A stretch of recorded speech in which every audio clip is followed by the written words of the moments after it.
moving on to the next segment. Here at the Wrestling Rundown, we talk about wrestling. And what is wrestling about at its core other than fighting? Two guys, two titans of the ring, clashing against each other.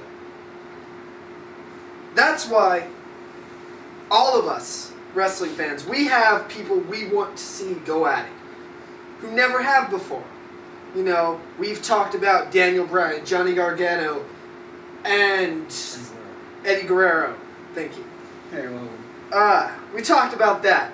We talked about Homicide versus Jon Moxley, which apparently did happen, but we didn't see that. So, No, the promo's good. But we want to see it. yeah, We do want to see it. if you have that video, link in the description. Last week on the Wrestling Rundown. we talked about two titans, the Ultimate Warrior versus Vader, in a 3 stages of hell match. This is Fantasy Warfare. That was an epic intro. Thank you for that. Yes. So. Excited for the rest of the segment now. So yeah, this is the way we do Fantasy Warfare. We don't discuss what type of match, who's in the match. Doesn't matter who it is, what kind of match it is. We're all really excited for it, right? So, these two guys individually thought of wrestlers. Yep. I, by myself, thought of a stipulation. And we didn't know what the other was thinking until we announced it on last week's Fantasy Warfare.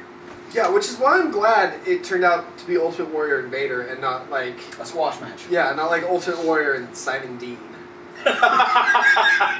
If you ever pick Simon Dean, please pick Simon Dean sometime. Vader versus Maven.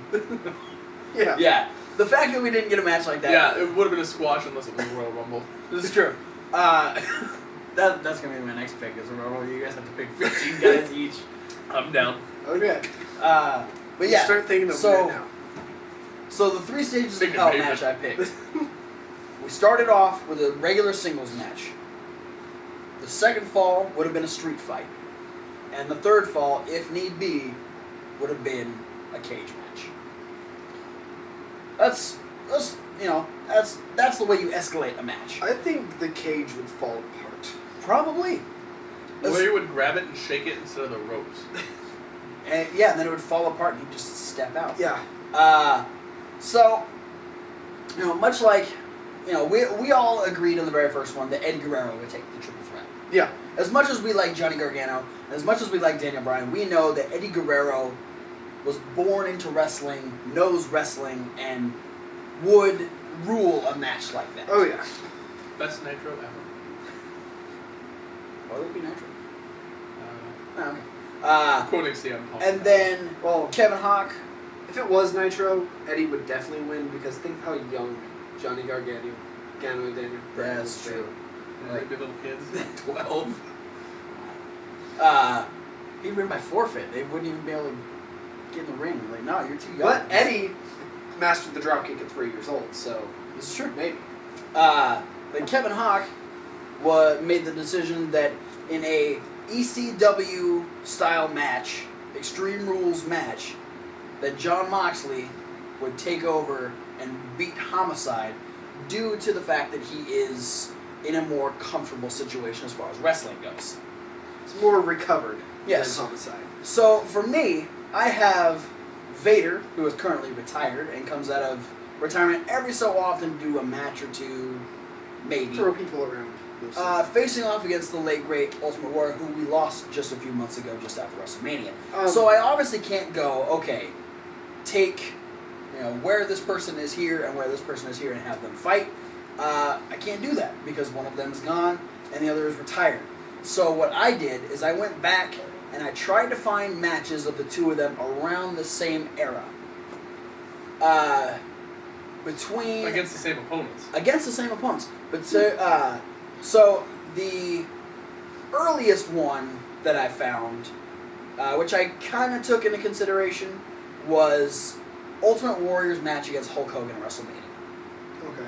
Arguably, Warrior's best match. Right. Definitely on the list. Uh, Top 3. So, that shows that Warrior can go in a match with someone, we know Hogan can carry a match. So I also flipped it, and then I went to 1995, a strap match between Vader and Hulk Hogan. And, we know Vader is a very agile, big dude. He can go the distance in matches as well. And he had a good showing against Hulk Hogan. So I was like, okay, now, who's a more current wrestler who's still on the roster that I can put these two against? I found both of them win against Goldust. Leading into the first round of the 97 King of the Ring, I found Ultimate Warrior versus Goldust. There wasn't a definitive winner because I believe Goldust ended up running away. So Ultimate Warrior got counted out while chasing him. So it was a double count out.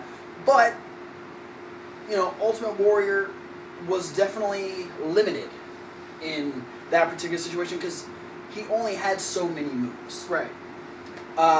Then I also found at the 97 Royal Rumble, I found the artist formerly known as Goldust versus Vader. Great match. A really interesting feud that led into this. You've got Goldust with Luna in his corner. And Vader and Goldust have a great match. And I believe it goes for roughly 14-15 minutes. So it's about as long as the Warrior Goldust match went. But Vader never really slowed down. He was still able to go. He was bringing out new stuff.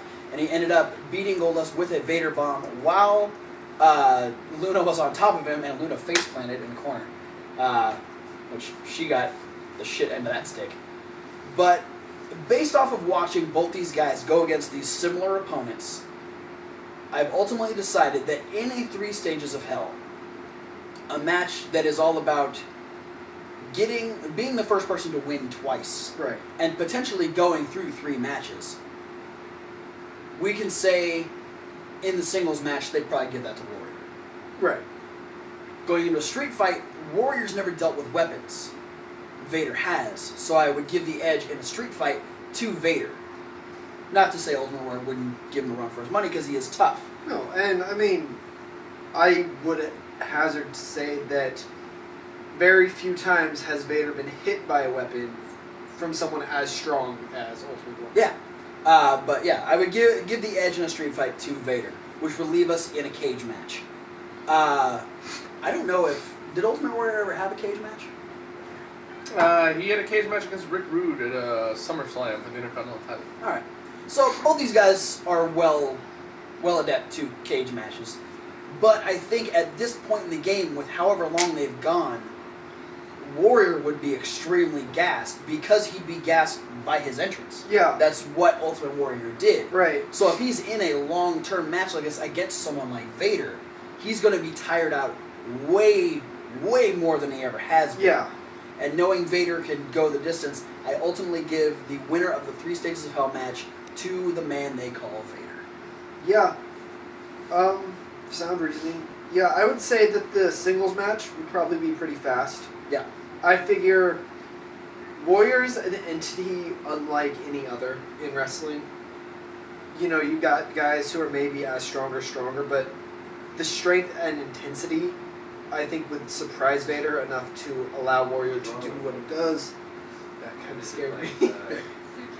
It sounded like it was coming from my phone. I was like, what the fuck? Anyway. Talking to me. About jelly. I think that, Warrior would come in strong, and that combination of strength and intensity would allow him to, take Vader out in a couple moves for the 3 count, because Vader wouldn't be ready for it. By the street fight, Vader's a little bit more prepared for what he's going against. He's more in his element as opposed to Warrior, who hasn't been in street fights. And sure, Warrior's going to get his hands on some weapons and do some nasty damage, but Vader wrestled Cactus Jack, who doesn't hit as hard as Warrior, I would imagine, but he's really good at finding ways to inflict pain. Vader can deal with pain. He could push through and win the street fight. And like you said, at this point, Warrior has nothing left in the tank. He put up as much of a fight as he could, but it probably won't be enough. Mm-hmm. I agree. Well, that was pretty easy. Vader splash. A1 assessment by Kevin Hawk. Vader splash off a cage and then. Just Oh walk my out the God! Ultimate. Then WrestleMania. Rest in peace, Ultimate Warrior. Yeah. That's good. Hell out of me. I'd say the only way Warrior would have walked out on that is if they pulled the spot where Vader tried to do the Vader salt off the cage and missed. Yeah. Then Warrior would be able to get out of the cage. Yeah. Probably. I doubt they'd be able to convince Vader to moonsault off the cage. I think they'd have a hard time convincing him to do a Vader splash off the cage. So. Yeah. Either way, I mean, yeah, I think this match comes down strictly to endurance. Yeah. Because any 2 out of 3 falls match comes down to endurance. Who can last long enough? Absolutely. And Warrior, watch any Warrior match that goes any kind of a distance, he gets blown up. Yeah. And yeah, as far as their their ability in the ring, Warrior was very one-dimensional as far as his wrestling goes, because he was that run in, get beat down, power back up, beat the guy, done. There wasn't a lot of mystique to a lot of Warrior matches, but there was always Vader could win, but he's also going against so and so he could lose. But Vader is a dominant guy with a lot more to throw around, and with the moonsault, or with the Vader salt, with the Vader bomb, all that stuff, he's more well equipped to go against someone like the Ultimate Warrior. Yeah. So, do you agree with my choice as Vader winning? Do you think Ultimate Warrior would win? Post in the comments. We'll be doing this once a month. This is our 3rd one now. Next time, Thomas Wolfe will be picking the stipulation, while me and Kevin Hawk will be picking the participants in the next... Picking Vader again. Oh yeah? This time. Oh yeah? I'm picking Jim Hellwig. The Dingo Warrior. And I'm picking Leon White. And I'm picking a Punjabi prison match. Well, that's not really gonna happen. But no, I hope it happens. A couple weeks down the road, in October, we will be having the next Fantasy Warfare. Post down mark in the your comments. calendars. Yeah. We don't know the exact date. We don't know the exact date, so don't mark your calendars. Mark your calendars and then tell us. Yeah. Tell us when to do it. Mark your calendars, and then when we do Fantasy Warfare, take a screenshot, post it in the comments below, and let us know that you were right. Yeah, and Did you predict when we're going to do the Put next a Fantasy guy Warfare? named Mark on your calendar. If you know The Undertaker, put him on your calendar. If you go to a signing and there's Undertaker or Mark Henry's house. Or Mark Marrow. Yeah. Or Mark Jindrak. Just have them stand on your calendar and take a picture and send it to us. Yeah, this has been Fantasy Warfare. Comments down in the comments section, that thing. Email us at fanstalkwrestling@gmail.com. Let us know who you think won. If you want to do fan fiction, please. That would be awesome. Still waiting for that fan fiction on Ambrose versus Homicide. I know. And the do a fan fiction on any of the 3 matches we've done. You can now find us on Tumblr, which you'll be seeing all kinds of posts and stuff. You can post a blog blog your fan fiction of these matches. And we are going to be moving on to the SmackDown Rundown. If you want to go back to any of the other videos we've done this week, whether it's the Indie News, the Raw Review, the Midweek Wrap-Up, they're all up here in the annotations. And we will see you at the SmackDown Rundown.